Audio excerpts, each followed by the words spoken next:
All right, Maurice, this is Nick responding to your video entitled, Will the Real Atheist Please Stand Up? You were expressing some frustration over the variable definitions of the word atheist or atheism. I'm going to summarize this real quickly because I did a number of videos related to Veritas 48's project, The Presumption of Atheism, a project he and Telemontrose and Dawa Films did together. I did a video in that called the Presumption of Atheism, taxonomy of non-belief, that you might want to watch. That explains it more in depth. But there are two types of atheists. You and I actually have spoken about this before, about a year ago. Um, uh, Let me give you a question. This question, if you ask this question, do you believe that gods exist? Okay, all atheists will answer that question, no. Do you believe that gods exist? No. All atheists will answer that the same way. Then, to distinguish between the two types of atheist, you have to ask a second question. The second question is, do you believe that gods do not exist? Some of the people will say, yes, I believe that gods do not exist. Those are your strong atheists or positive atheists. Other atheists will say, no, I don't believe that either. I don't believe that gods do not exist. These are what you call your negative atheists or your weak atheists.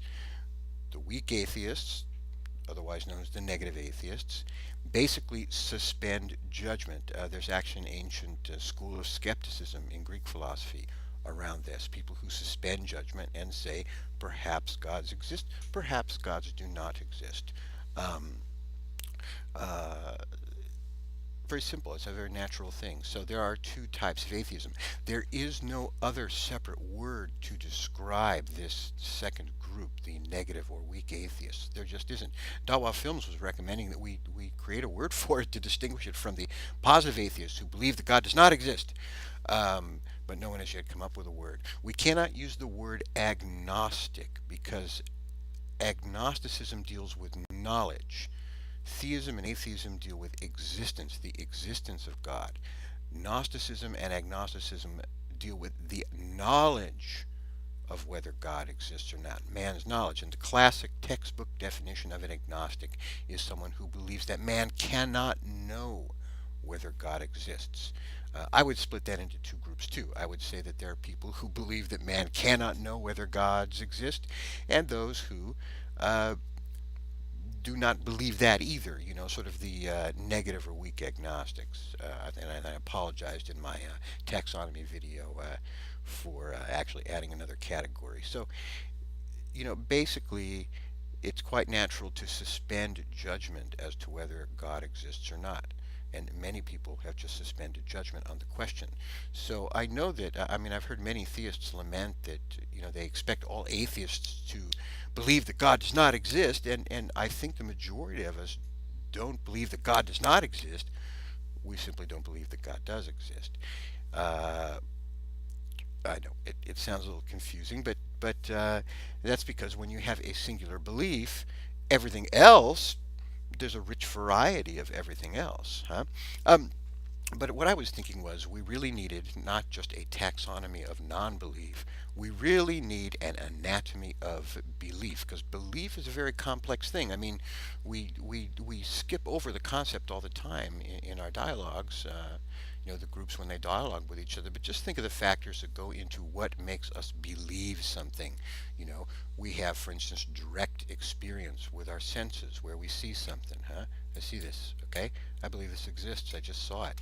Now, I could be hallucinating, but in any event, direct experience contributes to belief, to the confidence in something, to confidence in the statement, for instance, of existence, huh?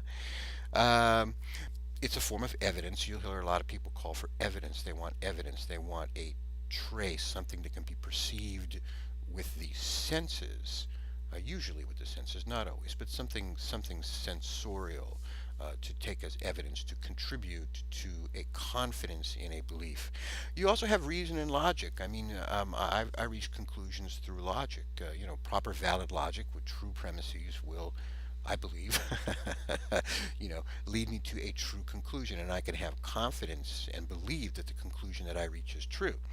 Uh, we also have probability that contributes. When something appears to be probable, we if something happens and it appears to be probable, that probably true, then it tends to accumulate more confidence in us. Uh, there are some experiences of intuition. I don't know what other word to use. There are certain things, I usually call them self-evident truths. Self-evident truths, like 1 + 1 is 2, appears to be self-evident. Uh, I don't know whether that really is a direct form of intuition, but I do think that we have some intuitive ability where certain things appear intuitively true. We also have some phenomena where we say something rings true, it sounds true, it hits chords in our fundamental brain or mind that strike us as true. I haven't thought much about that, but I'm throwing it out there. We also believe some things because we trust people who have told us that something is true. It's based on human trust. Someone we know to be credible, someone we know very well, they say that something happened, we accept it as true. We believe them. Um, there are also systemic predictions, and this is sort of an extension of the logic and reason, but also usually involves evidence as well. But can have an entire system of thought. For instance, different branches of science. Let's take astronomy. By studying the gravity and the movements of the various orbits in the planets, there was an aberration. They were able to use mathematics to actually predict the existence of Pluto. And when they finally did go search for Pluto, lo and behold, they found Pluto. Um, but we can do this purely systemically as well. It is possible to have a very complex system which is very coherent, and it implies something to be true or predicts something to be true. It fits in with the entire system, and so we have confidence in it because it is not just predicted by the system, it's also consonant with the system. And at times, if it were not to occur or not to be true, it would cause you to doubt this entire system as a whole. The whole system would collapse, but we have confidence in the system. So this is a sort of systemically supported form of confidence, which leads to belief. Um, belief is confidence. Belief, certain degrees of certitude, certain degrees of confidence in things. Uh, mm, I have a comment here about, people will also believe things not because they believe they're true, but because they are afraid to believe the opposite. I mean, people sometimes there's a thing I think called flight into belief. It's a form of denying the opposite, is to believe, to deny something.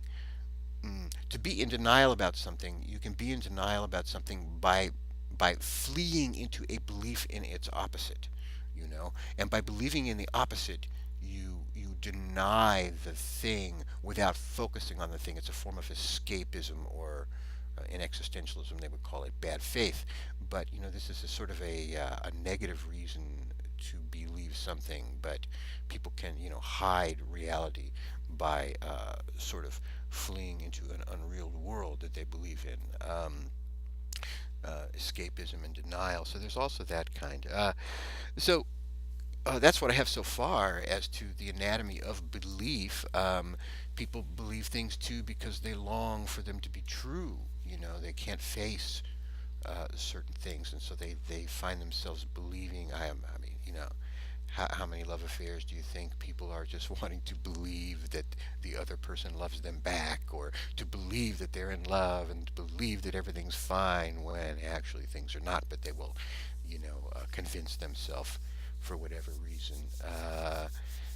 Yeah, convincing oneself. What is that about, huh? So that's the story. I think I'll probably call this, as I say, anatomy of belief. As you know, I don't like to debate unless I can actually contribute some new ideas to the things. Anyway, I hope you understand that there are really two types of atheism. The one you're uncomfortable with, the one that doesn't deny or the one that doesn't believe that gods do not exist, or the ones that do not believe that gods do not exist, this form of negative atheism, it's quite natural. We suspend judgment all the time. If someone walks up to you and says, "Hey, I've got $1 billion in my pocket," yeah, maybe yes, maybe no. Suspend belief, man. Suspend judgment. Um, it's good to be a skeptic. All right, take care, my friend. Talk to you later. Bye.